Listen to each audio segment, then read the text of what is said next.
মামদো ও কটাস ভূত লাউয়ের পালকে কাঁধে করে গভীর জঙ্গলের মধ্যে দিয়ে ব্রাহ্মণের বাড়ির দিকে যেতে থাকে, কারণ আজ ব্রহ্মদৈত্য ও শাকচুন্নির বিয়ে। দুজনেই মহা আনন্দে লাউয়ের পালকির ভিতর বসে আছে। ও বাবা রে বাবা, এই ব্রহ্মদৈত্য আর শাকচুন্নিটা কি খায় কি জানি, লাউয়ের পালকিটা কি ভারী। ও সত্যি বাবা, পারি না আর। শাকচুন্নিটা ব্রহ্মদৈত্যকে বিয়ে করবে বলে একেবারে পাগল হয়ে উঠেছে। চল চল, তাড়াতাড়ি বাউন বাড়িতে নিয়ে গিয়ে এদের দুজনের বিয়েটা দিয়ে দিন। এমন সময় ঢেড়া পেটানোর শব্দে গাছের ডালে বসে থাকা শাকচুন্নির ঘুম ভেঙে যায়। এই যা, স্বপ্নটা ভেঙে গেল। আমার এই স্বপ্নটা কবে যে সত্যি হবে কি জানি। শোনো শোনো শোনো, সকল গ্রামবাসীদের জানানো হচ্ছে যে আগামী সপ্তাহে বুধবার এক শুভ লগ্নে আমাদের জমিদারের কন্যা কুমারী মাধবীলতার বিবাহের দিন স্থির হয়েছে। তাই ওই দিন সন্ধ্যায় সকল গ্রামবাসীর নিমন্ত্রণ রইল। আর এই কথাগুলি গ্রামের সকল মানুষের সাথে আরও কিছুজন শুনতে পায়। তারা হলো ভূত, পেতনি, শাকচুন্নি, ব্রহ্মদৈত্য। শুনলে শুনলে শাকচুন্নি, লোকটা ঢেড়া পিটিয়ে কি বলে গেল? হ্যাঁ, তাই তো শুনলাম, কিন্তু আমাদের আর সে কপাল কোথায় যে পেট ভরে বিয়ের নেমন্তন্ন খাবো। ওদিকে জমিদার বাড়িতে মেয়ের বিয়ে উপলক্ষে নানান তোড়জোড় শুরু হয়েছে। গরুর গাড়ি করে আসছে নানান মশলা, সবজি, মুদিখানা, কত কি। ও রতন, জিনিসগুলো সব ঠিকঠাক করে গুছিয়ে রাখিস। আপনি কিছু চিন্তা করবেন না গিন্নিমা, আমি সব ঠিকঠাক করে গুছিয়ে রাখবো। কই গো গিন্নি, কোথায় গেলে? এই তো এখানে আছি, দাঁড়াও আসছি। তারপর জমিদার গিন্নি ঘরে ঢুকতেই, হ্যাঁ বলো, কি বলছিলে? বলছি মেয়ের শাড়ি গয়না সব দেখে নিয়েছো তো? আর কিছু কি কিনতে হবে? তাহলে নায়েব মশাই শহরে যাচ্ছেন, ওনাকে বলে দিতাম। ওদিক থেকে তখন আরেকটি কণ্ঠস্বর ভেসে আসে, চিঠি চিঠি চিঠি আছে, চিঠি চিঠি। জমিদার গিন্নি তাড়াতাড়ি সেখানে পৌঁছে চিঠিটা হাতে নেন। তারপর সেটি পড়তেই, ও মা, কি আনন্দ, কি আনন্দ!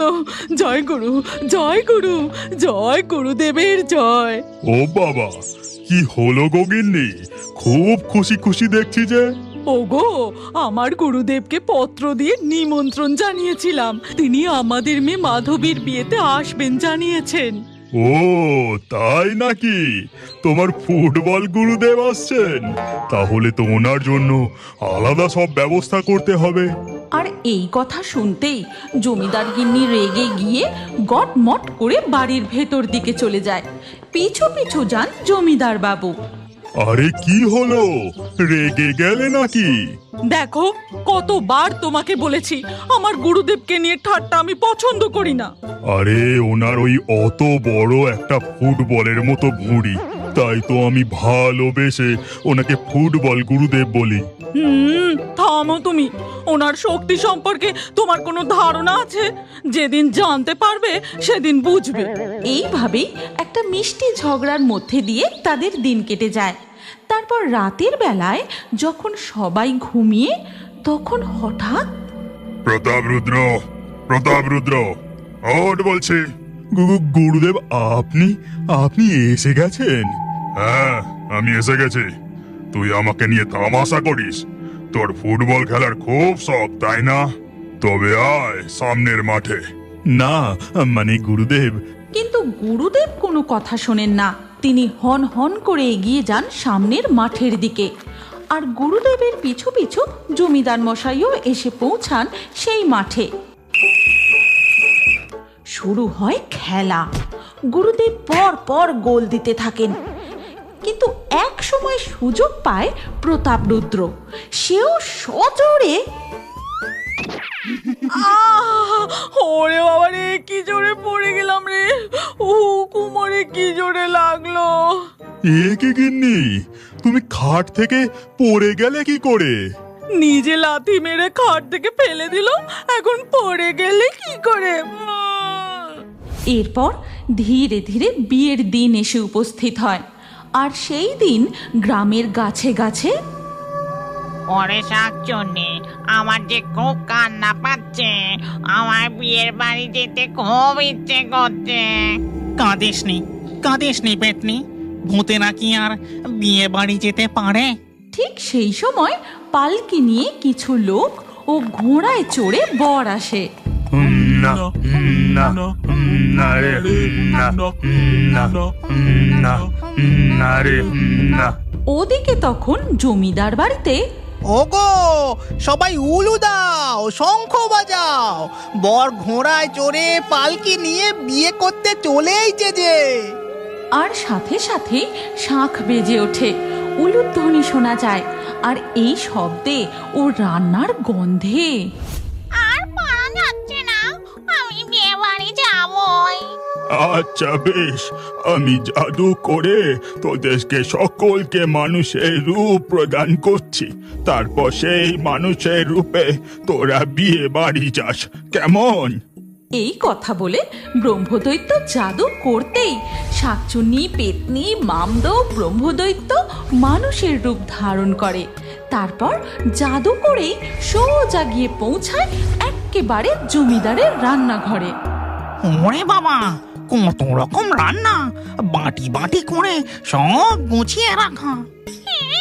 তাই তো দেখছি, ডাল, সবজি, ছানার ডালনা, লুচি, ধোকার তরকারি, আর কত ধরনের মিষ্টি। বাবা রে বাবা! আর দেরি কিসের, টপাটপ করে শুরু করে দে। ওদিকে তখন দেখা যায় গুরুদেব এসে উপস্থিত হয়েছেন। আসুন আসুন গুরুদেব, আসুন, এখানে বসুন। মঙ্গল হোক, মঙ্গল হোক। ও মালতী, গুরুদেবের পা ধোয়ার জন্য জল নিয়ে আয়। এরপর মালতী একটা থালা ও এক ঘটি জল নিয়ে আসে। তারপর জমিদার গিন্নি ভক্তি ভরে গুরুদেবের পা ধুয়ে দেয়। এরপর চলে যায় রান্নাঘরের দিকে গুরুদেবের জন্য খাবার আনতে। আর সেখানে পৌঁছে এ কি, গুরুদেবের জন্য রান্না করে রাখা খাবারগুলো কোথায় গেল? কি হলো গিন্নি, তুমি এত চিৎকার করছো কেন? দেখো না, আমি নিজে হাতে গুরুদেবের জন্য রান্না করেছিলাম, কেউ সব খেয়ে নিয়েছে। তখন দেখা যায় সেই রান্নাঘরের তাকের ওপর তাই ভাবছি, বিয়ের বাড়িতে এমন নিরামিষ খাবার কেন? ওই পেতনি, ওদিক থেকে কেমন মাংসের গন্ধ আসছে, তুই টের পেয়েছিস? আর এখানে থাকা ঠিক হবে না, চলো সব এখান থেকে কেটে পড়ি। এই বলে তারা সেখান থেকে অদৃশ্য হয়ে যায়। আর ওদিকে তখন দেখ, আমার কেমন যেন মনে হচ্ছে এই বিয়ে বাড়িতে আমি কেমন যেন ভূত ভূত গন্ধ পাচ্ছি। কি বলছেন গুরুদেব? তবে কি তেনারাই আপনার জন্য রান্না করা খাবারগুলো খেয়ে গেছে? কারণ বিড়াল ঢোকার কোনো সম্ভাবনাই ছিল না। রান্নাঘরে আমি নিজে হাতে তালা দিয়ে চাবি আমার কাছে রেখেছিলাম। আমি নিশ্চিত ওই ভূতেরা এখানেই উপস্থিত আছে। আমি এক্ষুনি অদৃশ্য বলয় তৈরি করে ওদের ধরবো। আর সাথে সাথেই তিনি এক অদৃশ্য বলয় তৈরি করেন। এ বাড়িতে যত অতিথি আছো, সবাই একে একে আমার সামনে এসে দাঁড়াও। এবার কি হবে? আমরা কি তবে ওই গুরুদেবের ঝোলায় বন্দি হয়ে যাব? ওরে বাবা রে! ঠিক তখনই মামদো দেখে জমিদারের গোয়াল চালার ওপরে একটা বিরাট বড় লাউ হয়ে রয়েছে। আর তখনই সে জাদু করে সেই লাউয়ের ভিতরে ঢুকে যায়। বাবা, বাঁচলাম, আর আমাকে ওই গুরুদেব আর খুঁজে পাবে না। এই কথা বলার সাথে সাথেই পেতনিও সেই লাউয়ের ভিতরে এসে হাজির। তার পিছু পিছু শাকচুন্নি ব্রহ্মদৈত্য। এ কি, তোমরা সবাই এখানে চলে এলে? এই লাউয়ের ভেতরে সবার একসাথে থাকা তো খুবই কষ্টকর। তুই তো ভারী বদমাস রে মামদো, নিজে এখানে লুকিয়ে পড়লি, আর আমরা যদি ধরা পড়ে যেতাম? ওদিকে তখন গুরুদেব বলেন, আমি সবার মাথায় হাত দিতেই বুঝে যাব কে মানুষ আর কে ভূত। তারা কিছুতেই এই বলয় ভেদ করে বেরোতে পারবে না। আর এই কথা শুনতে পেয়ে ওরে বাবা, এইসব কথা শুনে আমার পেটের ভেতরটা যে গুড়গুড় করছে। চুপ, একদম চুপ, বেশি কথা বলিস না শাকচুন্নি, না হলে লাউ চাল থেকে গড়িয়ে গড়িয়ে মাটিতে পড়ে ফেটে যাবে। ওরে বাবা রে, মনে হচ্ছে মাংসটা অনেক বেশি খাওয়া হয়ে গেছে। কেমন যেন পেটটা পটর পাটর করছে। শাকচুন্নি, নিজেকে সামলে রাখ, নইলে খুব বিপদ হয়ে যাবে। আর ওদিকে তখন গুরুদেব সবার মাথা ছুঁয়ে ছুঁয়ে ভূত খুঁজে চলেছেন। আয়, বেরিয়ে আয় বলছে। কোন শরীরের মধ্যে লুকিয়ে আছিস? বেরিয়ে আয় বলছে। এদিকে শাকচুন্নির সাথে সাথে পেতনিও বলে ওঠে, ওরে বাবা রে, আমি আর চাপতে পারছি না, পেটের ভেতর যে বড্ড হুটুর পাটুর করছে। আমিও পারছি না, বাবা রে বাবা, পেটের ভেতরের এই চাপ আর রাখতে পারছি না। আমার ওই একই অবস্থা। ভূতের পেটে কি আর বিয়ে বাড়ির খাবার সহ্য হয়? ওরে বাবারে, এই, তোরা কি শুরু করেছিস বলতো? নিজেদের সামলা, সামলা বলছি। কিন্তু কেউই নিজেদের সামলাতে না পেরে তারা একসাথে বাস্ট করতেই লাউ ফুটো হয়ে একেবারে রকেটের মতো হুশ করে উড়তে উড়তে গিয়ে সোজা জঙ্গলে তাদের ডেরায় গিয়ে পৌঁছায়। আর এইভাবেই সেই ভূতেদের দল সেই যাত্রায় কোনো রকমে বেঁচে যায়। তুমি কি এখনো বড় হয়ে কার্টুন দেখতে ভালোবাসো? তাহলে তোমার নাম কমেন্টে জানাও। আর আগের ভিডিও থেকে লাকি ড্রয়ে নির্বাচিত নামগুলি হলো বৃষ্টি, সুস্মিতা, আয়শা, ঈশানী, পূজা, সাকিব, ফরিহা, রঞ্জিত, সুব্রত, মনামি, সেরিনা, আবির, রফিকুল, পায়েল, রায়ান। যে সকল দর্শক আমাদের চ্যানেল সাবস্ক্রাইব করে তারপরে কমেন্টে নাম লিখেছেন, আমাদের পরবর্তী ভিডিওতে তাদের নাম বাছাই করা হবে। তাই ফেয়ারি টুনস ইউটিউব চ্যানেল অবশ্যই সাবস্ক্রাইব করবেন এবং স্ক্রিনের উপরে আসা আমাদের পরবর্তী গল্পটিও দেখুন। তাতেও আপনার নাম থাকতে পারে, না থাকলে আবারও আপনার নাম পরবর্তী ভিডিওতে লিখে দিন। কি ভাবছেন? তাড়াতাড়ি ক্লিক করে দেখুন।